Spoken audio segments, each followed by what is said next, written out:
Hi folks, Simon here, welcome back to the channel.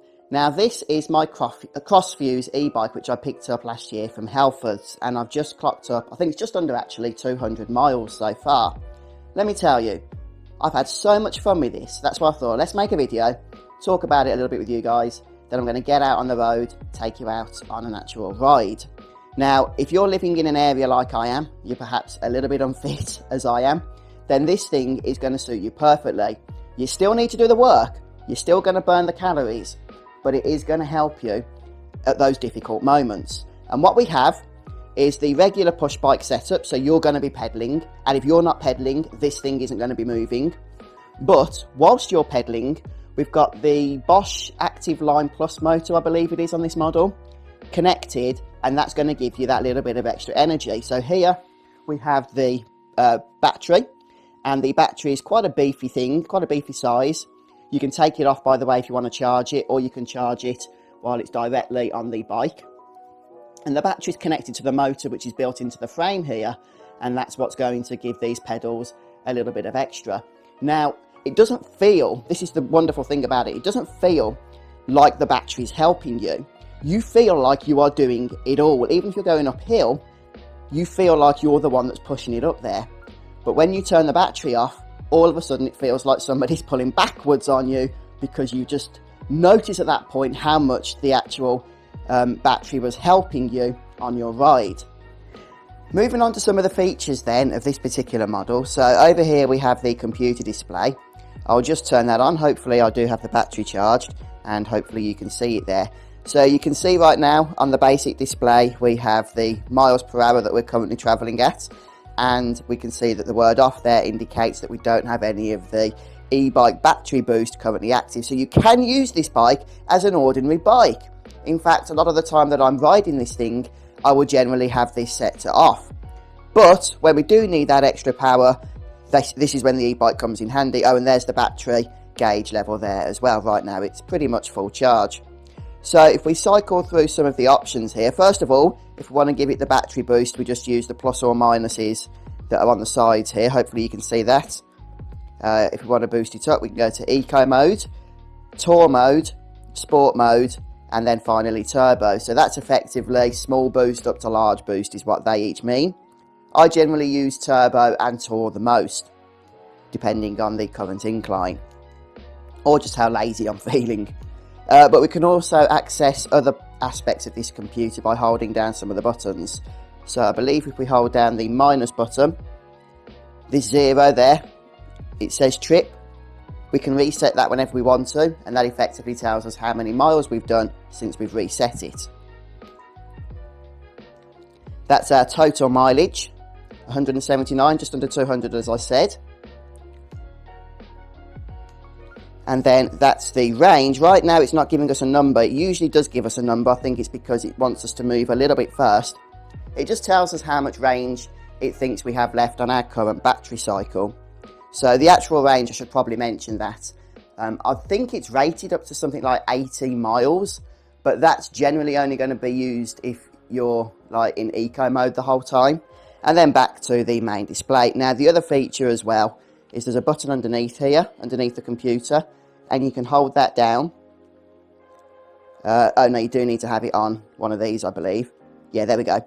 And that activates a walk mode. So that won't move the bike, but it gives a little bit of juice into the motor for when you're pushing the bike, when you're not actually riding it. So for whatever reason, if you needed to get off and push, then you can hold that walk button down and the bike will just feel a little bit lighter. Personally, I don't really notice the difference, but the feature is there. Now, the next thing I want to talk to you about are the brakes. So as you can see, the Crossfuse uses actual disc brakes, and this is a really neat feature. This is the first bike I've ever owned that actually uses these disc brakes. Normally, all the other bikes I've purchased before use the more traditional caliper brakes. They're the ones that sort of put the rubberized texture grip over the wheel in order to slow the bike down. But these disc brakes are absolutely superb. Now obviously it's rainy at the moment, as I mentioned earlier, so those caliper brakes are a little bit less effective in my opinion at slowing you down on wet roads than these disc brakes tend to be. Now of course you do still need to be a little bit cautious, but these things are absolutely brilliant. I don't think I can go back to those old caliber brakes after playing with these ones. Now you can of course add your own accessories, and I'll show you the things that I've added here, just to give you an idea of some of the things you may wish to do. First of all, the kickstand. The bike did not come with that, I added that myself. I've added the bottle holder here, just under the saddle. So normally you'd put this, I believe, on this part of the frame here, but because of the battery, that's obviously out of the question, so I've had to put it right there where you can see it. And also I've got the gel seat pad. I find these things do make an improvement to the comfortability of the seat. The seat on this thing isn't the best, so this thing for me was very, very helpful indeed. What else have I got? Yeah, holder for the Garmin, a bell. I think the bike actually came with that, a little freebie from Halfords. It's the cheapest bell that I've ever felt, by the way, but hey, it's there. I've also added a mirror here, just so I can see cars and that without having to turn my head all the time.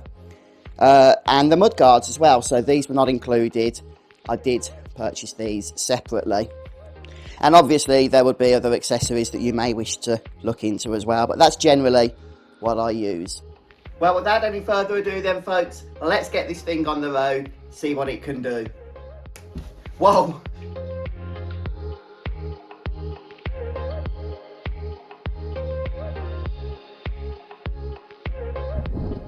Okay, I don't know if you guys can hear this, but it is windy out here today. I checked on my weather app and we're looking at 30-mile-an-hour gusts, and I can feel it already. One thing I forgot to do was bring my cycling gloves out with me. All the stress of setting up the camera and stuff, it just slipped my mind. So hopefully I'll still have hands by the end of this particular ride. But we'll see. We'll see.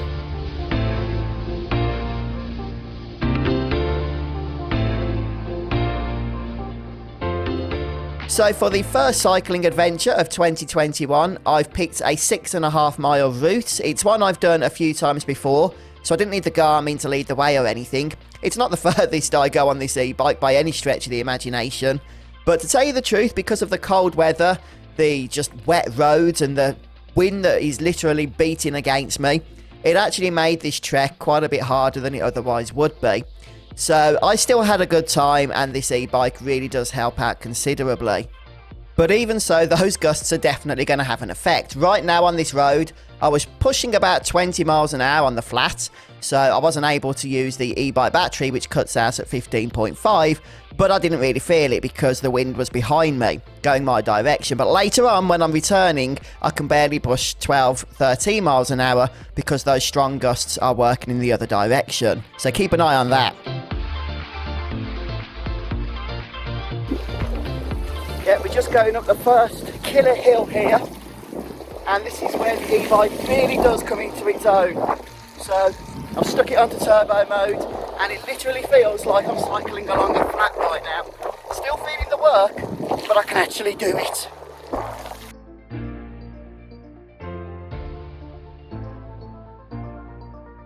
So I've just put it into turbo mode then to give my legs that much needed boost as we make our way up this first incline. And one thing to note is that turbo mode is going to just guzzle that battery juice, it really is. So don't think, oh, this bike has an 80-mile-an-hour range, I'll just stick it into turbo mode and not worry about that, because you're not going to get anywhere near that amount of range if you use turbo mode so liberally.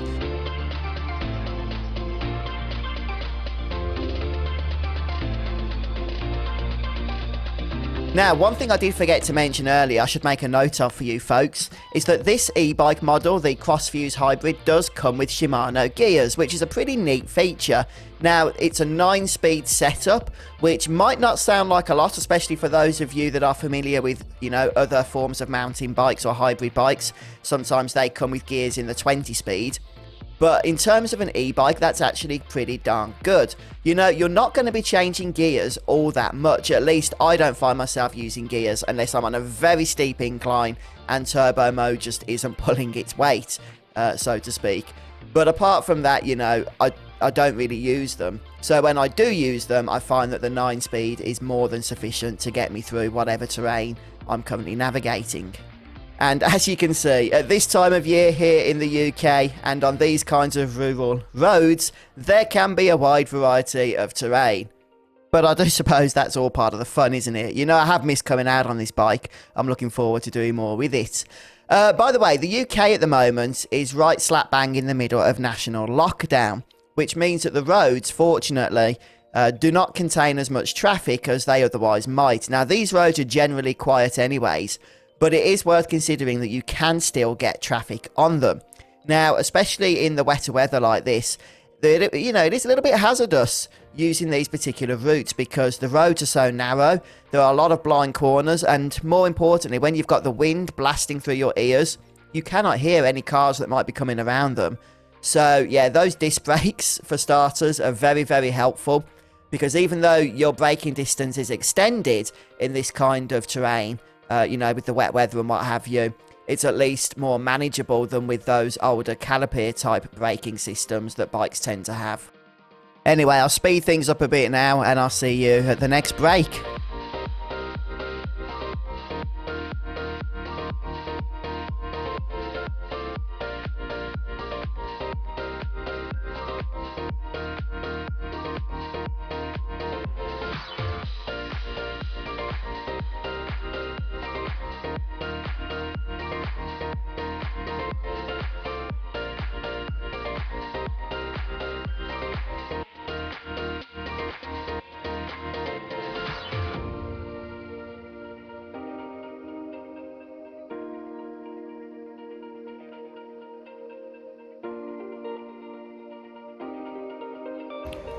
Just taking a brief moment to update you on the situation so far. So yeah, this e-bike, even though it's doing some of the work for me, as I've mentioned a few times, isn't doing everything. I still feel like I've had a good workout so far. My heart is pumping, my legs are already having that jelly feeling. It just makes me think that this type of route that I'm doing now, with all these hills, puddles as you've seen, just not something I could do on a regular bike, not at the moment anyway. So I've just stopped, grabbed a bit of a drink, and we're going to crack back on right now.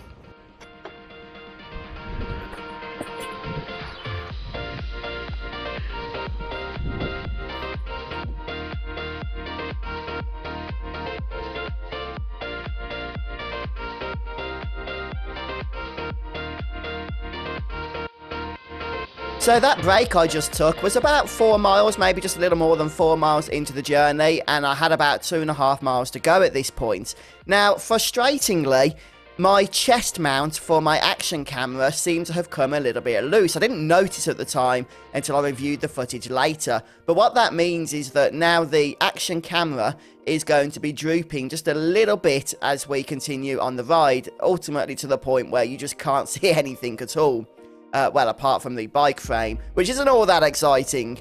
So yeah, I'm sorry about that, guys. I think what's probably best at this point is that I just speed the footage up as we make our way back, and hopefully, learn from these mistakes going forward. As I say, this is the first time I've ever done a video like this.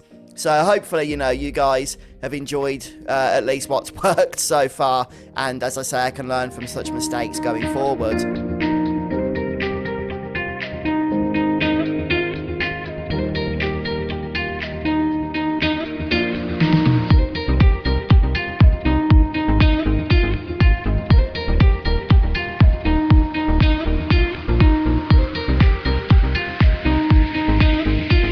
So I'm about to turn up back at home now, having had a pretty decent workout. Again, not having been out for a while on this bike, but I'm looking forward to getting back into the swing of it.